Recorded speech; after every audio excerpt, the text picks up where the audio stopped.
If you are what you think about, then you have to start getting real careful about what you think about. Now, you have to start this with being cautious about every conversation that you have with your friends, with your relatives, with your mother, with your husband, with your children, that focuses on what's missing in your life.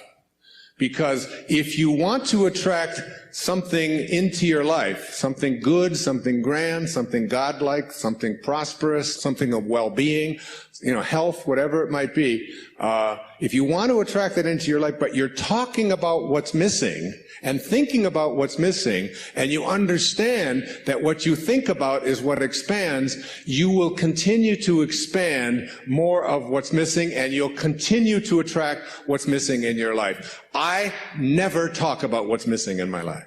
I only put my attention on what I intend to create. And I have shifted it. And I learned this lesson a long time ago, but the place that it probably expresses it better than any is Esther and Jerry Hicks' book, Ask and It Is Given.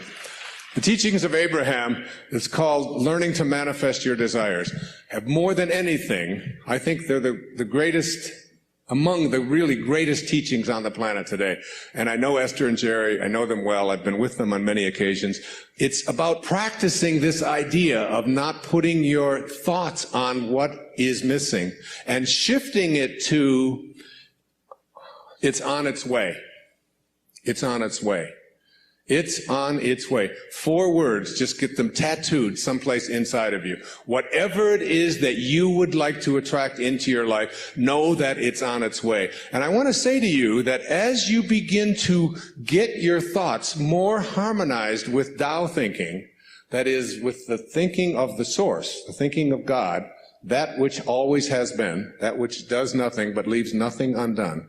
As you begin to more and more harmonize in this way, what happens is that you start elevating your thoughts so that the habit of how you think becomes more harmonized rather than a polarity with what you want to attract. It becomes harmonized with it, and it becomes your natural way of how you think all the time.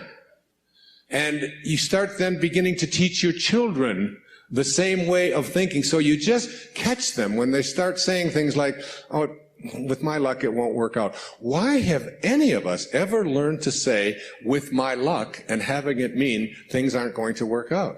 Why wouldn't you say, and just have it as your habit, with my luck, it'll probably show up faster than it normally does? Why not have that kind of a way? Because here's what happens. As you begin to shift the way that you think and have an anticipation that this thing is going to work out for you, you can only act upon your thoughts. And as you get these higher and higher thoughts, what happens is that the thought is now more aligned with what it is you want to attract, and then you start acting upon that thought. And as you start acting upon the thought that it will work out, that it's probably on its way, you start to see how this whole system all works. In other words, call it the universe, whatever you want, begins to conspire with you. It begins to act almost where you suddenly become a collaborator with fate.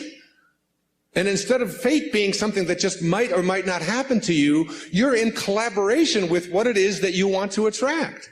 I mean, ask any physician, there's physicians here today, ask them about something called the will to live.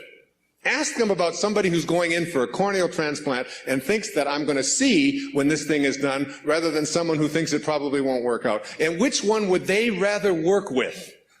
What is this thing called the will to live?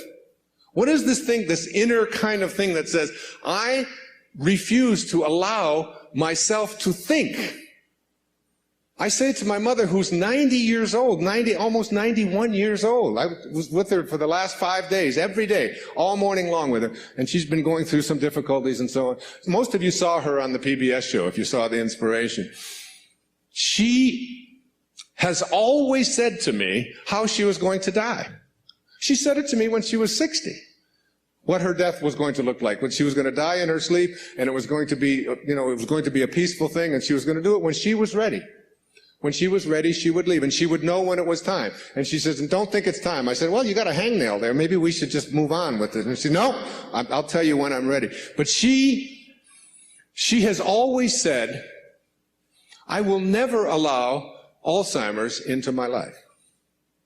She's always said, that is not something, she'll say things like, well, I can't remember this name quite as well as I did before, but that concept of all, it's just not anything that I've ever allowed myself to think is a possibility. And I said to her, well, what if you're wrong? She'll say, well, who'll know the difference? And they've done research on this, in studies on gerontology, where what does your life look like from 60 plus? Versus what does your life look like from 60 down to into your 20s? That people who live a dynamic life into their 60s, 70s, 80s, and 90s, people who feel strong, who don't feel that getting older means that I have to in any way decline any place, physically or mentally. Getting older has nothing to do with the concept of declining. That when people are in their 20s and 30s and 40s and 50s, and this is their perception of what their life is going to be like when they're in their 60s, that those people have a much greater chance of not attracting the kinds of diseases that are so much age-related as do people who think of old as infirm and declining throughout their 20s, 30s, 40s, and 50s. That you change the way you believe about that and you say declining is not a possibility. I don't think about what's missing. You don't put your attention on what's missing. You don't tell other people about what's missing. And you don't tell other people about what you can't do and what isn't working and how terrible the world is. And the Tao teaches so much of it was written for leaders, people in positions of power. But I've translated all of that into your own level of leadership. And the great leaders are the ones who eschew violence. You have got to get yourself to a place where you don't allow yourself to have violent thoughts come into your consciousness. That means you got to watch the movies you're watching. That means the games that your children are playing, video games, have got to be monitored and removed when they have violence built into them. It means that you don't watch the news and you don't read the stories, endlessly reaffirming what a terrible place this world is. It is not a terrible place. It's a perfect place. It's a beautiful place. There are just some leaders who are connected to Tao and others who are not. And we can create the kind of world that we want to create when enough of us begin to say, not part of my consciousness. Nope, I don't buy gossip. No, I don't buy violence. No, I don't have anything to do with that. And you just turn the channel, you turn it off. I pick up a Time magazine when I get on a flight and I go through and I say, I won't read the stories that involve killing. I won't read this. I don't need to hear any more about any more people blowing themselves up. I don't need to continue to have that as a part of my consciousness because I want to be someone who radiates out God-realized thinking. That's what I want to do. And I can't do that if I'm constantly being imbued with that. So I just go through the pages, and usually I say, oh, just threw away another $4.95. There's nothing in it to read. Every once in a while, good story about maybe Tiger Woods or something, but by and large, there's not much in there. And you don't have to fill yourself with that kind of energy. So you don't put your thoughts on what's missing. You don't put your thoughts on what always has been. You don't put your thoughts on what others want for you, unless you want more of what others want for you to continue to show up into your life. So that if you're having conflicts with anybody that's out there, you don't have to put your attention on any thought that is out of harmony with the relationship that you would like to have. It doesn't have to be. You can have a love story replace a hate story by just changing your thoughts in any moment of your life. As you'll see, some of you will see it this afternoon, as Katie works with some of you and does the work and teaches you to ask yourself these questions about how can you be sure? How can you be sure that that thought is true? Why not have a love relationship with your ex-husband or your ex-wife?